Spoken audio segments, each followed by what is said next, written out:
सलाम, नमस्ते, सत श्री अकाल। मैं हूं रजा और आप देख रहे हैं रजा ग्राफिक की सबसे खास रिपोर्ट, अंतर्राष्ट्रीय प्राइम टाइम रिपोर्ट। एक वीडियो के अंदर दुनिया की तमाम बड़ी खबर जो आपके लिए ज़रूरी है और आपके लिए जानना भी ज़रूरी है, वही हम आपके सामने खबर रखते हैं। तो इस वीडियो के अंत तक बने रहिएगा, वीडियो को पूरा देखिएगा। दोस्तों, बता दूं कि चाइना पूरी दुनिया के लिए ख़तरा है। अमेरिका जब चाइना से डर रहा है तो भारत के लिए चाइना कितना बड़ा ख़तरा होगा। दोस्तों, अभी तक हम सिर्फ हवाई बातें कर रहे थे और हमें लग रहा था कि ऐसा नहीं है, चीन इतना एडवांस। अरे भैया, कुछ दिन पहले ये वीडियो जारी किया गया था, ये देखिए, जिसके अंदर चाइना मास रोबोट बनाता हुआ नजर आ रहा है। ये कहा गया कि चाइना ये सिर्फ डराने के लिए कर रहा है, लेकिन चीन और अमेरिकी और जर्मन और पूरी दुनिया की तमाम इंटेलिजेंस रिपोर्ट से ये खुलासा हुआ है कि चाइना रोबोट लड़ाई वाले, जंग में लड़ने वाले और एक तरह से मिलिट्री रोबोट बना रहा है। ये कुछ दिन पहले जारी किया गया था वीडियो, हल्के में लिया।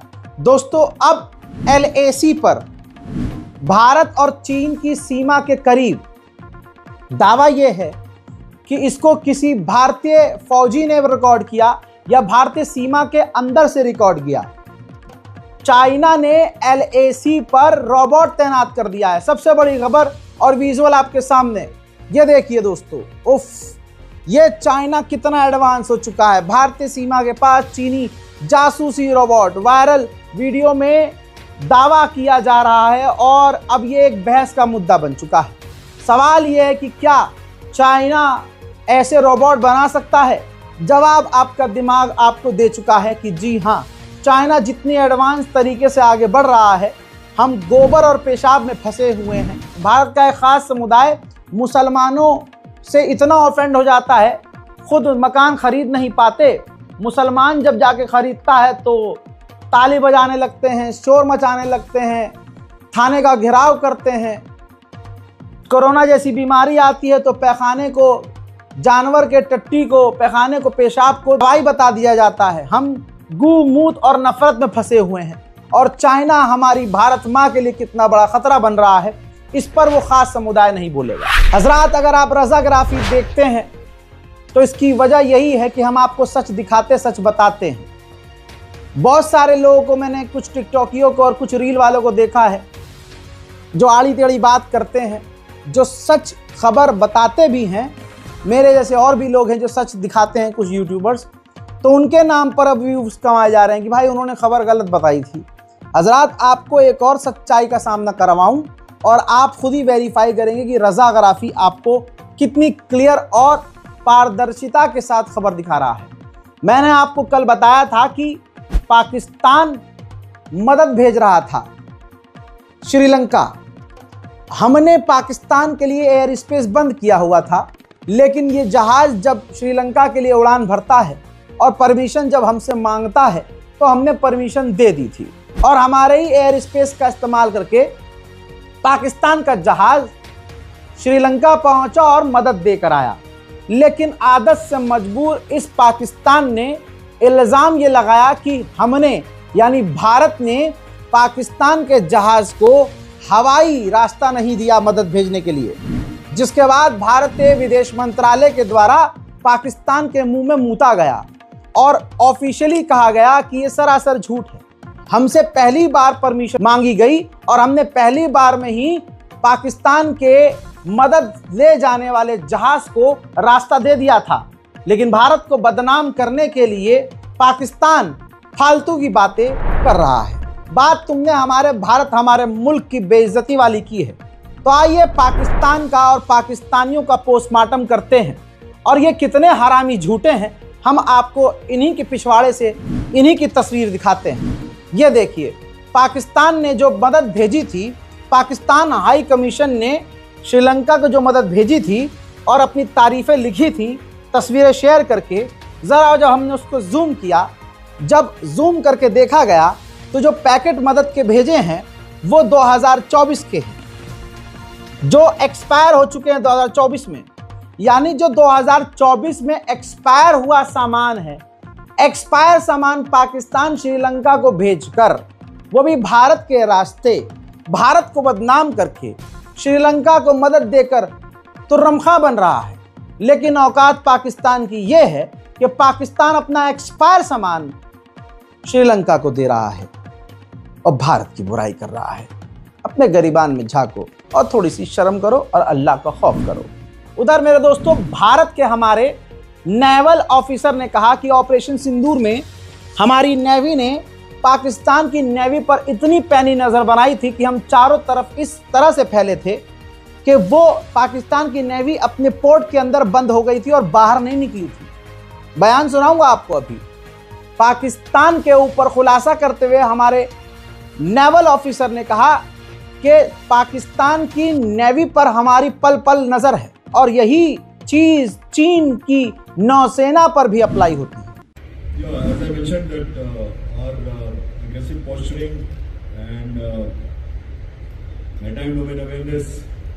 as to what is happening where ensured that the Pakistan Navy never came out. After the Sindoor, as I said, we are maintaining the operational tempo. We are ensuring that the maritime domain awareness is complete. We exactly know where are the Pakistani naval units deployed, and maritime domain awareness in maritime warfare. उधर Russia ने किया है confirm कि जो दिल्ली यानी भारत को रूस तेल दे रहा है वो टेम्परेरी कम हो सकता है, यानी कम हुआ है।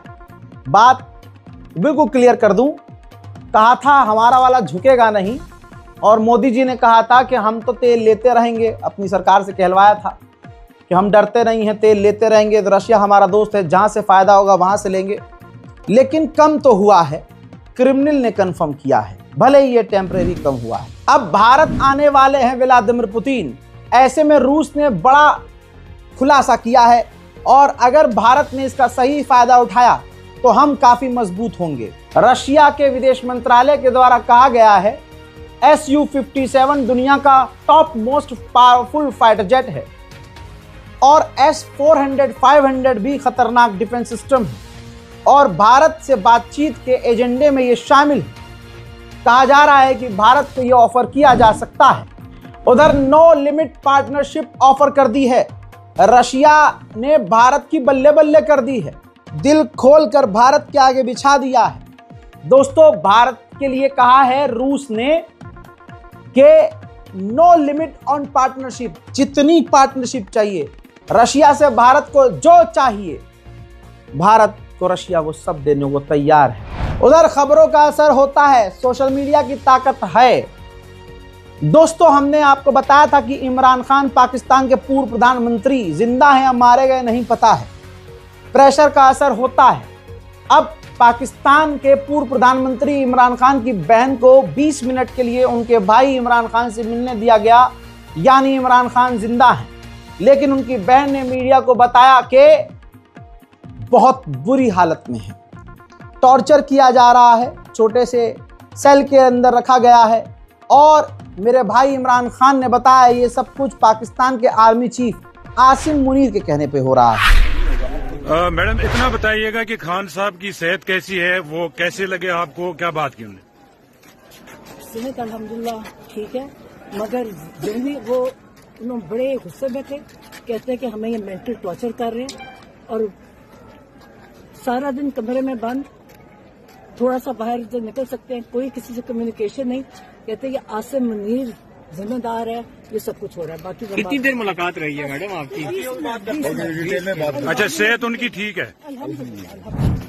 पाकिस्तान जहां पड़ोस के देशों पर आतंकवाद का इल्जाम लगाता है, इस इल्जाम में खुद की फट के चार हो गई है। कल फिर से पाकिस्तान के खैबर पख्तूनख्वा के इलाके में धमाका हुआ। इस धमाके में नया कुछ नहीं था, नया लेकिन ये निकल के आया है सामने। धमाके तो रोज ही हो रहे हैं। इस धमाके में हुआ ये कि खैबर पख्तूनख्वा में जो 4 लोग मारे गए, उसमें पाकिस्तान का एक सीनियर ऑफिशियल भी मारा गया है। अब मैं आपको सैटेलाइट इमेज दिखा रहा हूं, ध्यान से देखिए। पाकिस्तान कह रहा है कि ऑपरेशन सिंदूर में उसकी लाल नहीं की है हमने। दोस्तों, ये देखिए, उसने हमारी मिसाइलों से जो नुकसान हुआ है उसको रिपेयर अब जाकर किया है। अब जाकर आप बिफोर आफ्टर देखिए कि हमने जब फोड़ा है तो कैसा हाल था और अब जाकर उसने उन साइट्स को दोबारा से रिबिल्ड किया है, बनाया है। तालिबान ने कुछ ऐसा काम किया है, एक इस्लामी कानून के नाम पर ऐसा काम किया जिसकी चर्चा दुनिया में हो रही है। हजरात, अफगानिस्तान के अंदर एक व्यक्ति ने एक बच्चे के परिवार के 13 लोगों को कत्ल कर दिया। उस पूरे परिवार में एक 13 साल का छोटा सा बच्चा बचा।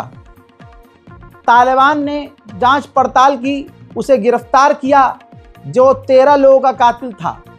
ऐलान किया कि इस्लामी अंदाज में पब्लिक के सामने उसको सजा दी जाएगी।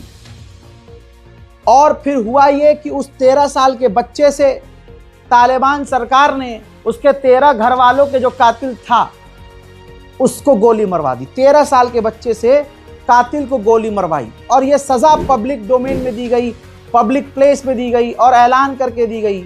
और इस सजा को अपनी आंखों से लाइव देखने के लिए, तस्वीर देख लीजिए, 80,000 अफगानिस्तान के लोग वहां मौजूद थे। जर्मनी का इस्लामोफोबिया देखिए, एक महिला पढ़ लिख कर मुसलमान लड़की इस लेवल पर पहुंच गई कि वह जज बनने के कगार पर थी, ऑर्डर पास होने थे। जर्मनी की कोर्ट ने कहा, अधिकारियों ने कहा कि आप मुसलमान हैं जो भी हैं, लेकिन आप ये स्कार्फ उतार दीजिए, आप ये स्कार्फ, सर का स्कार्फ उतार दीजिए। उस मुसलमान ईमान वाली लड़की ने स्कार्फ उतारने से मना कर दिया, तो जर्मनी की कोर्ट ने कह दिया कि आप जज नहीं बन सकती क्योंकि आपने हिजाब उतारने से मना कर दिया। ये होता है ईमान। और हमारे यहाँ महक परी है, महक परी जैसी मुसलमान लड़कियां भरी पड़ी हैं। चंद लाइक्स और 30-40 हज़ार रुपया घर में आने शुरू क्या हो जाए, भाई साहब सर से हिजाब क्या, शर्मगाहों को छुपाने के लिए जो पहनना जरूरी होता है वो भी उतार के वीडियो बना रही होती हैं। और अब तो हाल ये है कि जब समाज विरोध करता है तो माँ बाप भी सामने नंगे होके आते हैं कि हमने ही तो कहा है, हमसे पूछ के बना रही है, उसका जिस्म उसकी मर्जी, चाहे नंगी हो, तुम्हें क्या है। क्योंकि भाई पैसा तो मिल रहा है ना माँ बाप को। माँ बाप जिंदगी भर जितना कमा नहीं पाए, आज हिंदुस्तान में ऐसे बहुत सारे महिला क्रिएटर्स हैं जिनके जवान भाई भी हैं, बेरोजगार हैं, बहन कमा रही है जिस्म दिखा के। और एक जर्मनी की वो औरत, वो लड़की, वो महिला, उसे मैं दिल से सलाम करता हूं और दाद देता हूं उसकी जरूरत की कि उसने नौकरी गंवाना कबूल किया लेकिन सर से हिजाब न उतारा। अफगानिस्तान के टेरिटरी से एक ड्रोन उड़ा, पड़ोस के मुल्क ताजिकिस्तान में गया और वहां धमाका हुआ। वहां पर चाइना के 3 नहीं, मरने वाले चाइनीज 5 हो गए हैं। तालिबान ने दोबारा रिपोर्ट किया है, दोबारा ऐलान किया है कि हम ताजिकिस्तान चीनी एजेंसियों के साथ मिलकर इस आतंकी हमले की जांच करने में मदद करेंगे। अब इसके बाद ताजिकिस्तान घबराया हुआ फिर रहा है, तो अब ताजिकिस्तान रूस से बात कर रहा है कि आप और यानी रूस की फौज और ताजिकिस्तान की फौज मिलकर अफगानिस्तान के बॉर्डर की पेट्रोलिंग करें। अमेरिका का जापान के अंदर मिलिट्री बेस है और उसने अपने मिसाइल, डिफेंस सब कुछ वहां तैनात किए हुए हैं। लेकिन चाइना की टेक्नोलॉजी के आगे अमेरिका क्या? चाइना की मिसाइलों का खतरा जब बढ़ा तो अमेरिका की हवा टाइट हुई और अब जापान के अंदर अपने अमेरिकी बेस के डिफेंस सिस्टम और मिसाइल सिस्टम को वो अपग्रेड कर रहा है। उधर जापान की महिला प्रधानमंत्री ने चाइना को लेकर जो ताइवान के समर्थन में बोल दिया था, वो विवाद इतना बड़ा हो गया कि चाइना और जापान के बीच उड़ने वाली 1500 फ्लाइट अब तक रद्द हो चुकी हैं और रिश्ते अभी भी पटरी पर नहीं आ रहे हैं। दोस्तों, चाइना और जापान के बीच एक आइलैंड है, विवाद है। चाइना कहता है हमारा है, जापान कहता है हमारा है। वहां पर एक इंसिडेंट हुआ, चाइना का समुद्री जहाज जापान के समुद्री जहाज से टकरा गया। दोस्तों, डोनाल्ड ट्रंप ने अपने टैरिफ को जस्टिफाई करते हुए कहा हमारे देश को, अमेरिका को बहुत सारे कंट्रीज मिलकर लूट रही थी। मैं जापान और साउथ कोरिया का तो नाम नहीं लूंगा, बल्कि मैं किसी का नाम नहीं लूंगा, लेकिन हमारे एलाइज भी, जो हमारे सहयोगी साथी भी हैं, वो भी हमको लूट रहे थे। Countries that were ripping us off, including allies, but they were ripping us off for years. I won't use the names. I won't mention Japan I refuse to mention South Korea. I will not mention names. But they were ripping us off like nobody's ever been ripped off before, and taking horrible advantage of your country. And now we're making a lot of money. We're making a lot of money because of the tariffs that are pouring in. Trump की चालाकी समझ लीजिए, आज समझा रहा हूं, कल आप देख लेंगे। ट्रंप के बयान के मुताबिक ट्रंप ने अपने मुंह से कहा है कि जो भी देश हमारे यहां ड्रग्स ट्रैफिकिंग करेंगे, यानी चरस गांजा ये जो गलत काम है वो करेंगे, जो भी देश जिसका भी इन्वॉल्वमेंट होगा हम उस पर हमला करेंगे। पहले बयान सुनिए। No, not just Venezuela. No, Venezuela's been very bad. Venezuela's been really bad in something else, probably worse than most, but a lot of other people do it too.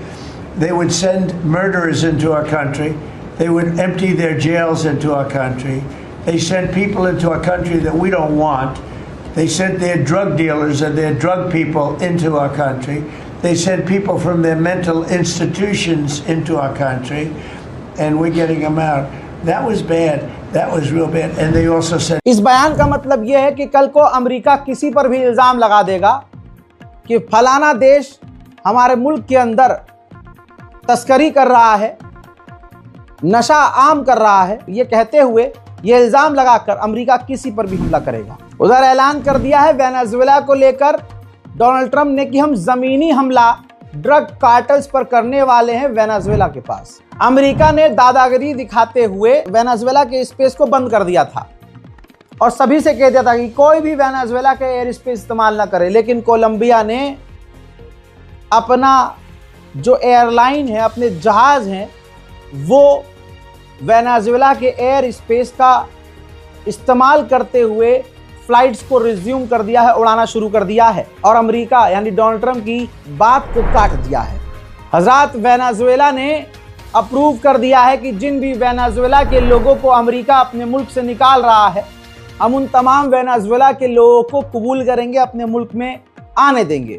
हालांकि यही वेनेजुएला कुछ दिन पहले मना कर रहा था कि अगर वेनेजुएला का कोई व्यक्ति अमेरिका के द्वारा निकाला जाता है तो हम उसको नहीं लेंगे, लेकिन अब वेनेजुएला पटरी पे आ गया है। वहीं जो ईसाइयों के सबसे बड़े धर्मगुरु हैं, उन्होंने रिक्वेस्ट की है डोनाल्ड ट्रंप से कि वेनेजुएला के राष्ट्रपति के खिलाफ आप मिलिट्री का इस्तेमाल ना करें, हमला उन पर ना करें। Sobre Venezuela. Regarding Venezuela, together with the local bishops' conference and with the nuncio, we are searching ways to calm down the situation, mostly for the good of the people. Calmar la situación, buscar sobre todo el bien del pueblo, porque hay tantas veces quien sufre. Because very often, who suffers in these situations is the people and not the authorities.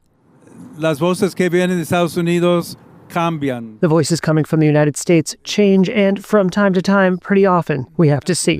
On the one hand, it seems that there was a conversation on the phone between the two presidents. On the other hand, there is this danger, this possibility of an operation, including an invasion of Venezuelan territory. I don't know more. अब नजर Donald Trump की Colombia पर भी तो है। जो Colombia है वो बहुत ज्यादा ड्रग्स बना रहा है, कोकेन बना रहा है, गलत चीजें बना रहा है। I hear Colombia, the country of Colombia, is making cocaine. They have cocaine manufacturing plants, okay? And then they sell us their cocaine. We appreciate that very much. But yeah, anybody that's doing that and selling it into our country is subject to attack. इसके बाद America की सेना ने एक बार फिर से तस्वीर देखिए, वेनेजुएला की एक और बोट पर हमला किया है। श्रीलंका से बाढ़ का एक खतरनाक मंजर है, कई इलाकों में बाढ़ है। बताना चाहूँगा कि इंडोनेशिया में 750 मौतें हो चुकी हैं, थाईलैंड में 162 और श्रीलंका में 410 मौतें हो चुकी हैं।